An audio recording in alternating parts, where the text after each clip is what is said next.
Haryana at 9 PM news channel में आपका स्वागत है। आइए आपको कराते हैं खबरों से अपडेट। खुदे हुए मैनहोल में बाइक समेत गिरे दंपत्ति राहगीरों ने निकाला बाहर। मार्ग पर पिछले 4 दिनों से जनस्वास्थ्य विभाग के अधिकारियों ने मैनहोल को ठीक कराने के लिए खुदवा रखा है। रास्ता बंद किया हुआ है।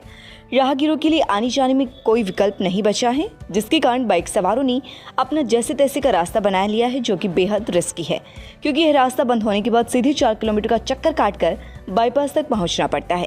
गुरुवार की सुबह करीब 6 बजे अपनी रसोई का सामान व आटा लेकर बाईपास की तरफ जा रहे एक दंपत्ति मोहम्मद खान व सकीना ने उस समय खुदे हुए 12 फीट गहरे मैनहोल में गिर गए जब वे यहां से गुजर रहे थे। एक पत्थर पर उनका बैलेंस बिगड़ गया। ये परमात्मा का शुक्र रहा है कि उनका सिर किसी पत्थर से नहीं लगा। सुबह सैर करने जाने वालों ने उन्हें बाहर निकाला। महिला के हाथ पर चोट लगी है, जबकि युवक की कमर पर चोट लगी है। रसोई का सामान भी गंदे सीवरेज में गिर गया, जिसे बाहर निकालकर ग्रामीणों ने उन्हें दिया।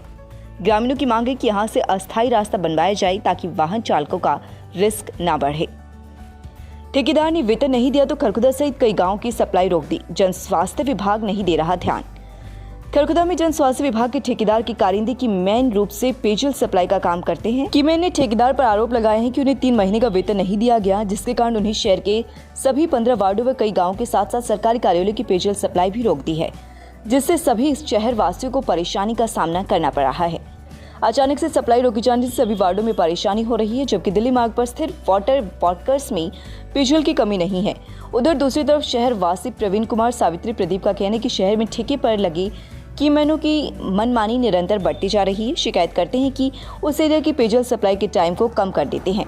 जन स्वास्थ्य विभाग के जेई बसंत कुमार का कहना है कि खरखुदा शहर में एक भी कीमैन स्थायी नियुक्ति पर नहीं है, सभी कॉन्ट्रैक्ट बेस पर हैं, इसलिए खरखुदा में सप्लाई नहीं चलाई जा सकी। जैसे ही कॉन्ट्रैक्टर लेबर को पेमेंट करेगा, खरखुदा व गांव की सप्लाई शुरू करवाई जाएगी। हालांकि कुछ गांव में जहां पर स्थायी कर्मचारी नियुक्त है, वहां पर पेयजल सप्लाई दी गई है। खरखुदा में स्थायी कर्मचारी न होने के कारण भी सप्लाई बाधित है, जबकि जिन गाँव में स्थायी कीमैन है वहां पर सप्लाई चालू है।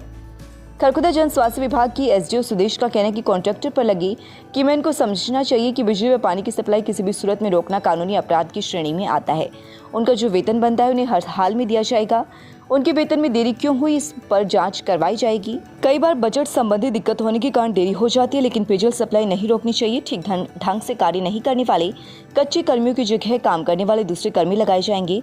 कल से सप्लाई हर हाल में शहर व आसपास के गाँव में दी जाएगी। पानी भाई साहब इसलिए नहीं छोड़ेगा क्योंकि हमारे यहाँ तो पानी पूरा है स्टोर, और कीमैन हड़ताल पर हैं क्योंकि उनकी 2-2 महीने हो गए सैलरी नहीं आ रही।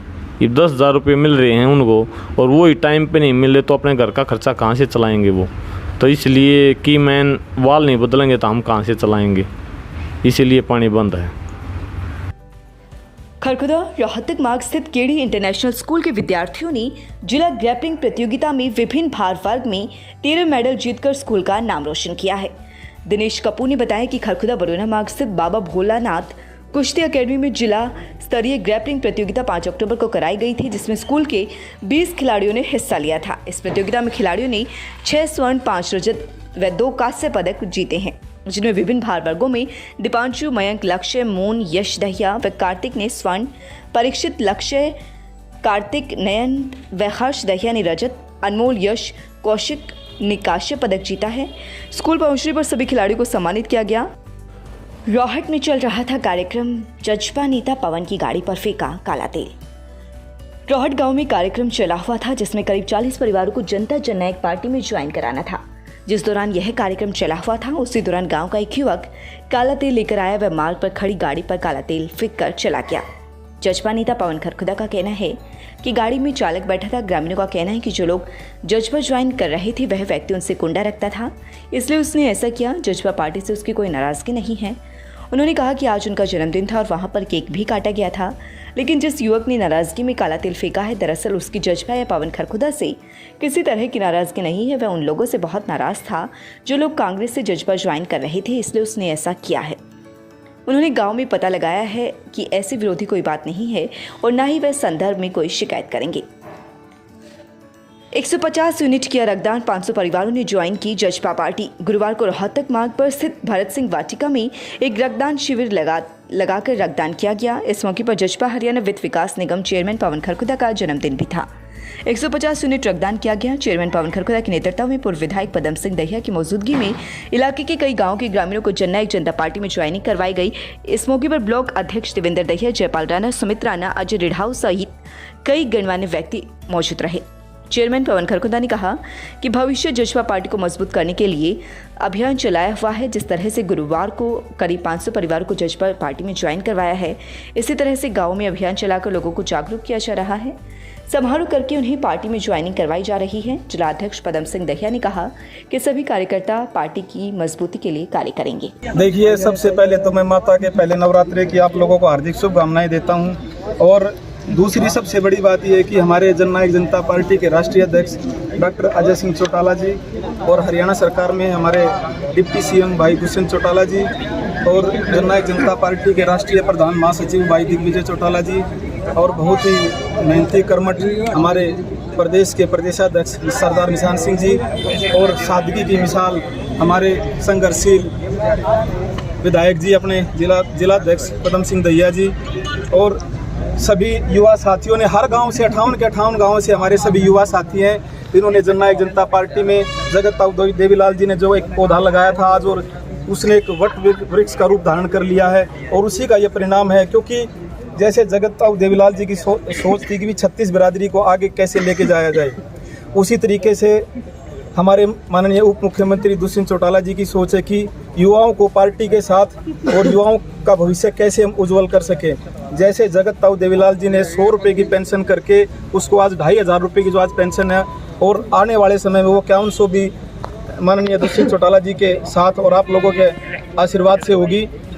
और उसी का परिणाम है कि आज आज प्राइवेट सेक्टर में 75% रोजगार युवाओं को की भागीदारी सुनिश्चित करी है, वो केवल और केवल दुष्यंत चौटाला जी के आशीर्वाद और साथ से, और आप लोगों ने जो उनको इतना साथ और समर्थन दिया है, तो उसी का परिणाम है।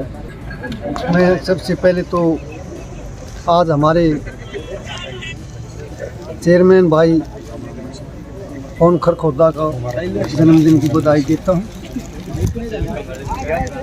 और जब से हरियाणा प्रदेश में भारतीय जनता पार्टी और जननायक जनता पार्टी की गठबंधन की सरकार बनी है, लगातार युवाओं की आस्था हरियाणा सरकार में उप मुख्यमंत्री भाई दुष्यंत चौटाला जी के कुशल नेतृत्व और तो चुनाव से पहले उन्होंने वाद। नमस्कार, मैं doctor Saurabh Makkar tulip hospital में अपनी ईएनटी की सेवाएं दे रहा हूं। ईएनटी स्पेशलिटी में नाक, कान और गला, इन सब के जो बीमारियां हैं उनको देखा जाता है। इसमें हम नाक, कान, गले की बीमारियां जैसे कान के पर्दे में छेद होना, कान की हड्डी गल जाना, कान से सुनाई ना देना, चक्कर आना, ये सब दिक्कतें हम देख रहे हैं। नाक की दिक्कत, नाक से खून आना या फिर नाक की हड्डी टेढ़ी हो जाना, नाक में मांस बढ़ जाना। अगर इस किसी भी दिक्कत से आपको किसी भी चीज़ का ऑपरेशन कराने की ज़रूरत पड़ती है, वो ऑपरेशन भी यहाँ पर सब सुविधाओं के साथ उपलब्ध हैं। दूरबीन के साथ हो जाता है, बिना चीरे के हम ऑपरेशन कर रहे हैं यहाँ पर। गले के लिए टॉन्सिल का ऑपरेशन हो गया, एडिनॉइड्स के हो गए, जो नाक के पीछे मांस बढ़ जाता है, बच्चों में एडिनॉइड्स बोलते हैं, जिसकी वजह से बच्चा मुंह खोलकर सोता है, वो सब दिक्कतें। बच्चे के अंदर, गले के अंदर टॉन्सिल जब बढ़ जाता है तो उसको निकालने की ज़रूरत पड़ती है। कभी कभी बच्चे की ग्रोथ नहीं हो पाती है, वो उस चीज़ के लिए ऑपरेशन करने की ज़रूरत पड़ सकती है। वो ऑपरेशन करने की सुविधा वो भी हम लेज़र से या फिर नॉर्मल प्रोसीजर से भी कर सकते हैं। जैसे भी जो भी सुविधाएं हैं, आधुनिक सब सुविधाएं हैं, वो सब यहाँ ट्यूलिप हॉस्पिटल में उपलब्ध हैं। मैं यहाँ पर सुबह 10 बजे से 1 बजे तक की ओपीडी सुबह के समय करता हूँ और शाम को 5 से 7 की ओपीडी कर रहा हूँ।